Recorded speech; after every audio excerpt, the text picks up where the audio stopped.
Dirección Jurídica de CODEUPI. Doctor, ¿cómo estás? Buenas tardes. Muy buenas tardes para vos y para la audiencia. Muy bien. Bien, doctor, gracias por atendernos. Bueno, ¿cómo tomás desde la CODEUPI esta situación del Congreso Nacional? Por una parte, lo que se aprobó, esta modificación, y por otra también el escenario que se vivía hoy frente al Congreso Nacional. Bueno, yo voy a emitir una opinión, digamos, más personal y en base a lo que es mi experiencia también profesional con relación al tema de conflicto por la tierra, porque, digamos, institucionalmente todavía no se tiene una postura o un análisis de todo lo que viene ocurriendo en el Congreso. Por tanto, lo que voy a emitir es una opinión más personal como profesional.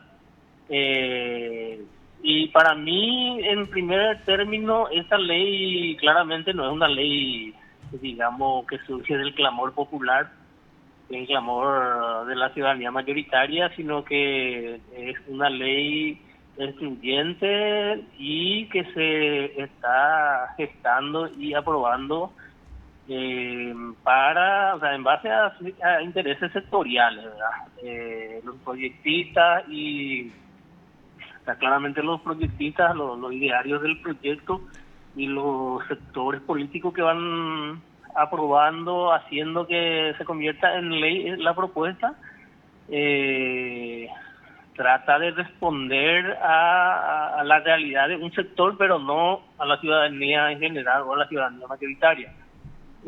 Sabemos que en nuestro país hay una desigualdad enorme con relación a la distribución de tierra y también hay una realidad que nadie podrá negar con relación a eso. O sea, este discurso de que hay una industria de la invasión en el país es un discurso falaz de lo que yo manejo, porque nadie puede negar de que la mayoría de los asentamientos, tanto urbanos como rurales, que fueron habilitados eh, post 1989, o sea, post dictadura, son frutos de ocupaciones. Ju- Eso nadie puede desconocer. Justamente, Eh, Abel, como especialista en derecho agrario, leí tu artículo, vi un video también resumido de donde hablas de las tierras mal habidas, esas tierras, si nos podés contar un poco más. ¿Por qué se llama tierra mal habidas en la época estronista, verdad? Cuando se ha designado democráticamente a ciertas autoridades muchas hectáreas de Sí, tierras. bueno, está esa cuestión de las tierras malavidas que para muchos no está claro, ¿verdad? O sea, ¿a qué nos referimos cuando decimos tierra malavida? La Comisión Verdad y Justicia es una comisión creada por ley de la Nación para investigar todo lo que fue la violación de derechos humanos en la época de la dictadura de. Esa comisión también agarró el tema de la tierra, investigó y analizó la forma de adjudicación de tierra desde 1954, incluso no solamente analizó esa situación sobre la época de la dictadura, sino que analizó hasta el 2003, o sea, ya post dictadura, durante el periodo ya democrático, se siguió, o sea, constató de que montones de tierra, montones de adjudicaciones se realizaron violando el estatuto agrario que regía para esa época, para la adjudicación de tierra. Ahora, en ese momento se tenía una ley, el Estatuto Agrario, donde decía, bueno, van a poder ser beneficiarios con tierra pública las personas que reúnen ciertos requisitos. La cantidad de hectáreas que se podía dar a una persona. No se podrá beneficiar a una persona digamos, con dos inmuebles. Establecía bien claramente los requisitos. Sin embargo, en la revisión se encontró de que esos preceptos legales se habían violado totalmente. Entonces, ¿qué pasa ahí? También está el Código Civil que decía que cuando una ley no se cumple, cuando digamos, una decisión administrativa se toma por fuera de la ley o no respetando los preceptos legales, lo tornan nulos, o sea, son actos nulos. Por tanto, ahí se estudió, se analizó y se encontró que alrededor de 8 millones de hectáreas de tierras públicas que tendrían que ser destinados para los sujetos de la reforma agraria se adjudicaron a políticos, a militares, a empresarios, incluso digamos, dictadores que se refugiaron acá, se beneficiaron con la tierra pública como sujeto de la reforma agraria. Y hasta ahora Entonces, siguen intactas, doctor, no se recuperó y hasta nunca. ahora siguen intactas. O sea, ¿cómo fue ese proceso? La comisión terminó su investigación, entregó su informe en el año 2008 a los 3 poderes del Estado, que decía su recomendación con relación a la tierra malavida, que el Ministerio Público y la Procuraduría General de la República empiecen una investigación sobre estas adjudicaciones de tierra y puedan recuperar esta tierra y readjudicar, redistribuir a favor de los beneficiarios de la reforma agraria. Hasta ahora, las instituciones que son el Ministerio Público y la Procuraduría hicieron poco o nada. En cuanto a la Procuraduría, se llegó a promover un poco más de 30 juicios de nulidad de títulos, y los antecedentes que se tienen son nefastos, porque se perdieron prácticamente todos los juicios. El único juicio que se ganó es un juicio que se promovió sobre una mansión que ni siquiera es una mansión que está acá en Trinidad, que más bien creo que este juicio ganó la Municipalidad de Asunción. Después de los inmuebles rurales que podían ser recuperados para favorecer a los sujetos de la reforma agraria, el Estado perdió los juicios, o por ineficiencia, porque se dejaron que los plazos, digamos, venzan, incluso se llegaron a perder otra vez con cosas esos juicios. Y aparte en paralelo a eso, lo que venía ocurriendo son las ocupaciones que realizaban las organizaciones campesinas y la gente que necesitaban de tierra, de esas tierras que son malavidas, o una tierra que no tenía título, o de repente una tierra que tenía título pero se estaba explotando más de lo que decía en su título de propiedad. O sea, así se iban se iban formando las colonias campesinas, o se les reubicaba a la gente a partir de una ocupación en otro lugar. Así el campesinado viene accediendo a un pedazo de tierra desde 1989 hasta la actualidad, y se estima que alrededor de 650.000 hectáreas lo que se llegó a convertir en colonias campesinas hasta la actualidad, ¿verdad? Eso es lo que pudo lograr el campesinado en base a lucha, en base a represiones, en base a encarcelamiento, en base a asesinatos, porque según se tienen registrado, 125 campesinos fueron asesinados en ese proceso, y la mayoría son, digamos, en el marco de una lucha por el acceso a la tierra. Y, sin embargo, lo que se pudo haber hecho, o lo poco que se hizo a nivel institucional en el marco de lo que permite el Estado de Derecho, prácticamente no logró nada. No logró nada para la redistribución y para la adjudicación de tierra a los sujetos de la reforma agraria, de lo que son las tierras malavidas. Después, incluso, hay un nuevo dato que es del 2016, donde el propio INDER salió a decir, en base a un relevamiento de datos que se hizo sobre las colonias habilitadas por parte del IBR antes y ahora INDER, de que alrededor de 1 millón de hectáreas de esos lotes adjudicados a los campesinos, hoy en día, en la actualidad, estarían en manos de no sujetos de la reforma agraria. O sea, eso es aparte de las casi 8 millones de hectáreas que fueron analizados por la Comisión Verdad y Justicia. Es, digamos, un nuevo paquete de irregularidades y de explotaciones irregulares que están haciendo los no sujetos con relación a tierras que tendrían que estar disponibles para los campesinos. Y después también, por otro lado, está la realidad indígena, que sabemos también que en varias comunidades indígenas hoy en día están siendo explotados por no indígenas y por no sujetos de la reforma agraria, que están generando riqueza, ganancia, digamos, en los territorios indígenas, que tendrían que estar para otra cosa, ¿verdad? Para otros fines, y que está más específico tanto en la Constitución Nacional y en las leyes que rigen en cuanto a los pueblos indígenas. Están claras cuáles son los propósitos de los territorios indígenas. Sin embargo, hoy en día se sabe que eso están siendo destinados para otras cosas, ¿verdad? Doctor, me llama mucho la atención eso de los litigios que nunca ganó el Estado paraguayo. ¿Eso crees que es por mala interpretación de la ley, o hace falta alguna ley que garantice esos derechos? Y la verdad que yo creo que ahí tiene gran responsabilidad el Poder Judicial, porque es el Poder Judicial lo que interpreta estas leyes, y para mí en algunos casos la interpretación es errónea, ¿verdad? Como de la de negarle la ley, porque en algunos casos, o sea, ¿cuáles son los argumentos para que el Estado pierda esos juicios? Uno es que se le niega la legitimidad activa a la Procuraduría General de la República, alegando de que la Procuraduría recién tiene, digamos, vida a partir de 1992, o sea, con la Constitución vigente, y que muchas de estas adjudicaciones ya son previas a esta Constitución actual.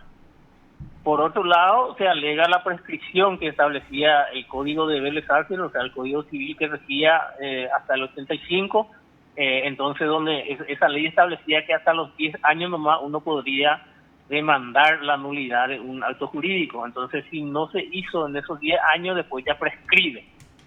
Entonces, eso también es el argumento para rechazar. Otro argumento es de que las personas que hoy en día están en posesión o tienen la titularidad de esos inmuebles ya lo adquirieron con buena fe, o sea que no son beneficiarios directos, sino que ya compró de un tercero o ya recibió en donación de un tercero o ya recibió en herencia de otros, ¿verdad? Para mí no deberían de tener, o sea, teniendo en cuenta que estas adjudicaciones se hizo en el marco de una violación masiva de los derechos humanos y prácticamente durante un gobierno de falto, porque estaban las leyes, ¿verdad? Y se violaban todas las leyes. Entonces, no tendría que, se tendría que mirar de otro criterio, se tendría que dar otra interpretación a estas adjudicaciones. Y también probablemente amerita una ley especial que trate de eso, la recuperación, porque con este antecedente que se tiene, con los juicios que se promovieron, incluso se deja precedente de que esa no es la vía, o sea, esa vía no va a funcionar para la recuperación. Una ley especial de recuperación de tierras malavidas. ¿Se pensó en algún momento, se presentó este proyecto? No, nunca se presentó. No, nunca se presentó. Yo pienso eso, ¿verdad? Que eso podría ser una vía, porque de repente pues trataría, o sea, correspondería que se estudie cada caso, ¿verdad? Prácticamente la situación de cada inmueble. Porque uno puede decir, yo no, o sea, yo soy titular de buena fe porque yo recibí en herencia y yo no tengo la culpa de lo que hizo mi padre o lo que hizo mi abuelo. Ahora, ¿por qué uno tiene que estar gozando de un bien mal habido si no hizo nada de esfuerzo, verdad? De repente otro pudo haber comprado sin conocer el origen, ¿verdad? Entonces, esa sería otra situación. De repente la misma explotación estaría, o sea, habría una diferencia. Uno puede estar mecanizado, otro puede estar siendo declarado, alguno pudo haber sido declarado reserva privada, otro puede estar siendo destinado para la ganadería, otro pudo haberse reforestado, otro pudo haberse deforestado totalmente, o sea, entonces, pues, para mí hay una serie de cuestiones técnicas que se tendría que revisar ahí y de ver cómo podrían esos bienes retornar al patrimonio del Estado. Y en cuanto a las indemnizaciones o en cuanto a lo que se tenga que pagar a un beneficiario perjudicado, digamos, que sea una cuestión justa, ¿verdad? Que corresponda realmente, pero en base a la racionalidad y no como la indemnización así como se plantea actualmente en la Constitución tampoco, ¿verdad? Porque los herederos, por ejemplo, yo creo que ellos deberían de devolver directamente, o sea, no hicieron ningún esfuerzo para quedarse con eso, ¿verdad? Pero de repente habrá casos donde el poseedor o el titular actual haya invertido algo, o haya negociado sin desconocer. Incluso yo creo que se tiene que tener en cuenta, digamos, el plazo de la presentación de este informe al 2008. Yo creo que posterior al 2008 ya no se puede alegar de que uno no conocía el origen de esa tierra, porque ya debería de por lo menos averiguar o saber de su origen, ¿verdad? ¿Y el justo título entonces, ellos alegan, doctor, de igual manera?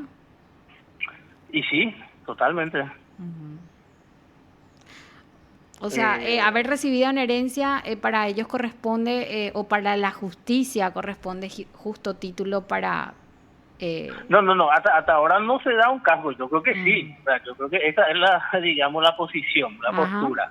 claro, Dentro de los juicios creo que hasta ahora no se dio ese tipo de situaciones, pero yo creo que específicamente. uno va a abarcar todo, digamos, los Ujú. juicios pues fueron sobre ciertos inmuebles específicos, y no abarcaron todo, ¿verdad? Pero en algunos casos ya estarían estos inmuebles en manos de herederos y ya no de beneficiarios directos, porque ahí lo que el punto más fuerte es como poseedores de buena fe, ¿verdad? De que yo ya soy un tercero y bueno, no tengo nada que ver, no tuve nada que ver con el negociado, ¿verdad? Yo compré esto, o es diferente porque cuando vos compras sin saber el origen, o cuando vos heredás, y aunque sepa el origen, ¿verdad?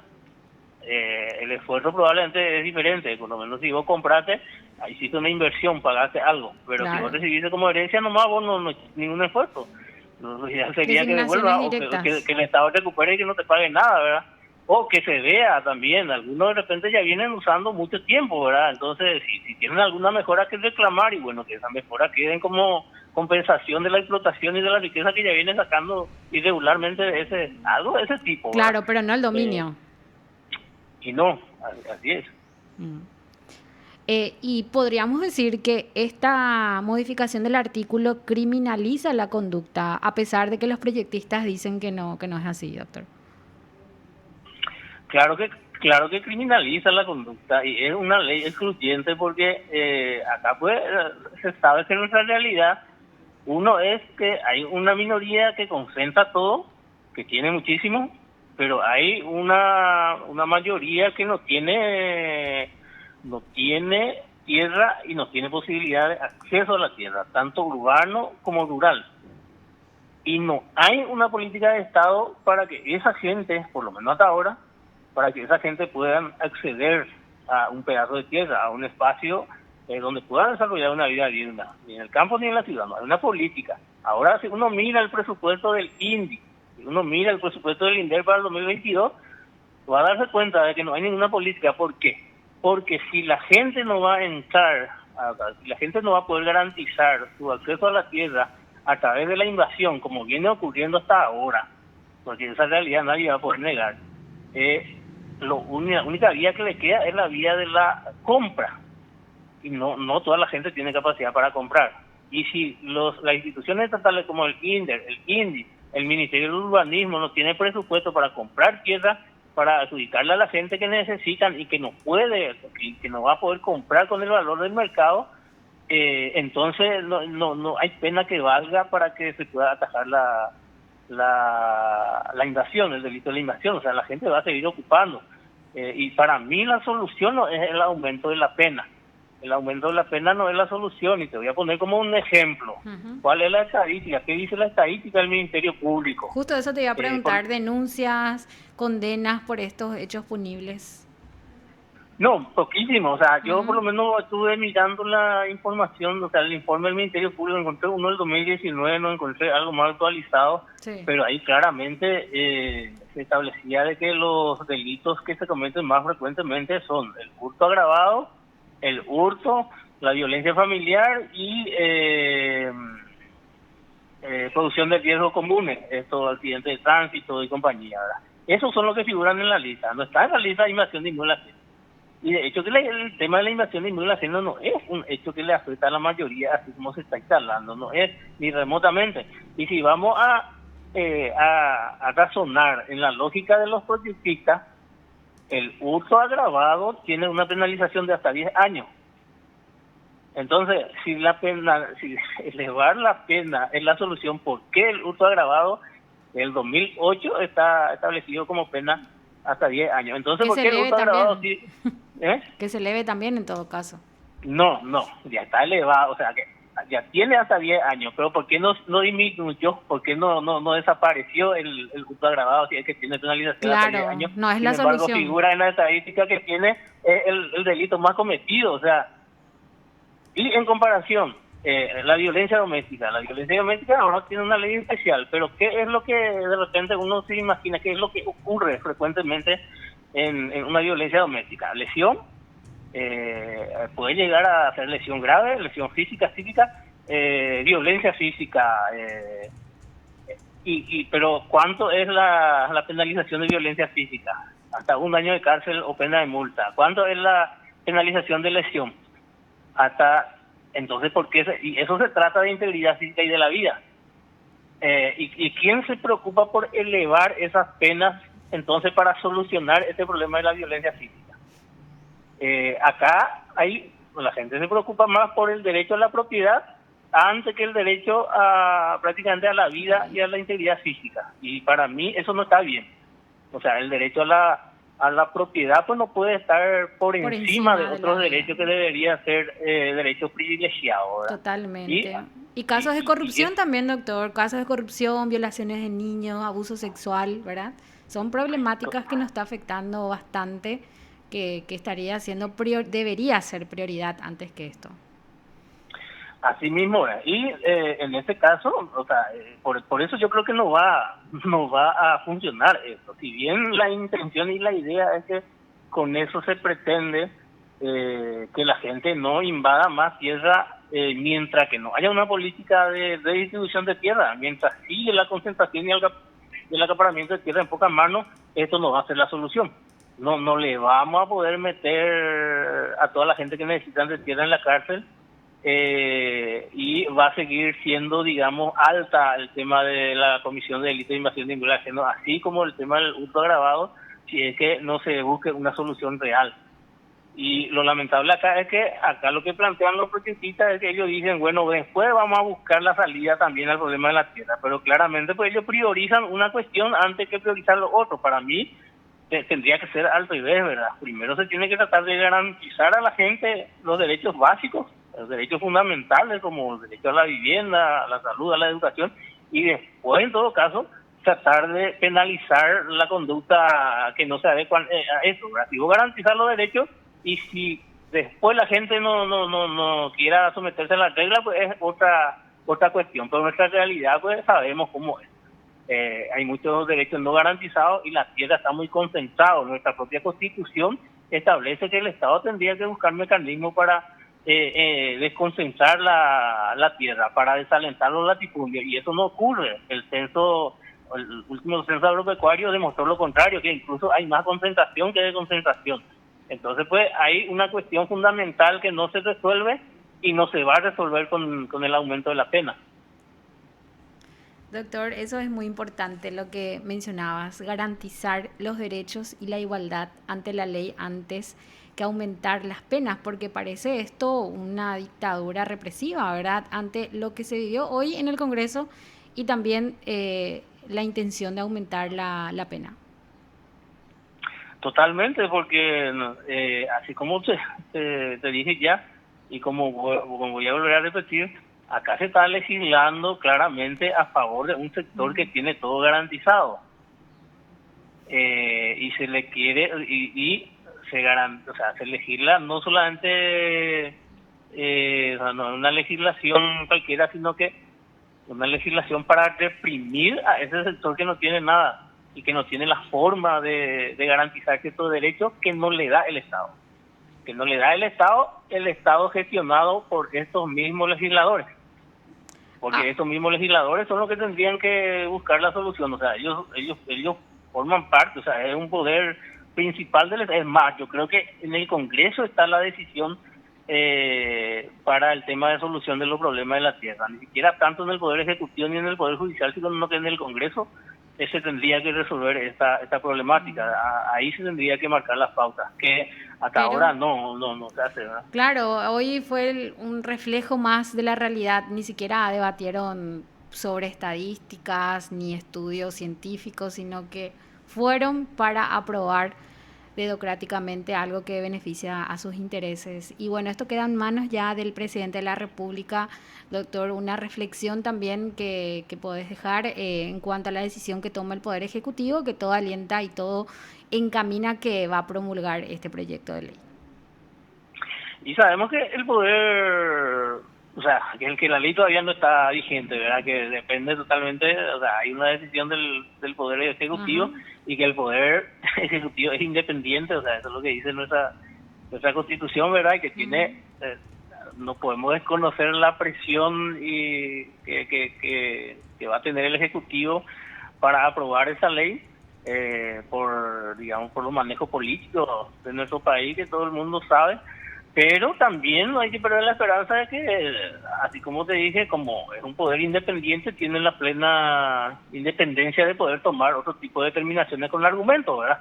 Porque así como vos decís, esto se viene aprobando apresuradamente y sin siquiera debatir a profundidad, pero de repente el Poder Ejecutivo puede tomar esos puntos, argumentar racionalmente su veto y rechazar, ¿verdad? Yo creo que nadie tiene que elabora un buen argumento para vetar, también la ciudadanía puede entender y los proyectistas o los sectores que están presionando, están forzando esto aceleradamente que se convierta en ley, también le va a ser difícil de refutar, o por más que se molesten pueden de repente entender también si es que el Ejecutivo encuentran argumentos suficientes para poder demostrar, digamos, que no esté de acuerdo con la decisión del Congreso. Bueno, doctor, interesante la charla contigo y pues, seguramente vamos a seguir hablando de esto. Encontré mucho material que hiciste sobre este tema, así que felicitar también por tu excelente investigación en esta área del derecho. Muchas gracias por el interés y así como decís, podemos continuar cualquier momento la charla. Doctor, un abrazo, muchas gracias. Igualmente, gracias. Lo escuchaste aquí en PDS. A ver.